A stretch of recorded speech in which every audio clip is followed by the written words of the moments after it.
dhacdo cajiib ah ayaa ka dhacday magaalada Harar kadib markii hooyo 35 jir ah ay hal mar dhashay 5 carruur ah sida ay xaqiijiyeen maamulka cisbitaalka takhasusiga ee magaaladaasi.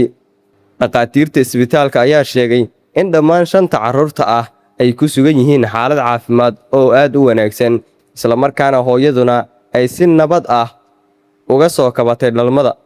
Hooyadan oo muddo 12 sano ah la ildarneed carruur la'aan ayaa sheegtay inay ku jirtay xaalad murugo iyo rajo la'aan ah, balse maanta ay dareemayso farxad aan la qiyaasi karin kadib markii Alla ku manaystay 5 carruur ah hal mar. Dhacdadan ayaa noqotay mid si weyn looga hadal hayo magaalada Harar iyo guud ahaanba bulshada, iyadoo loo arko mucjiso iyo farxad gaar ah oo ku soo korortay qoyska hooyadan.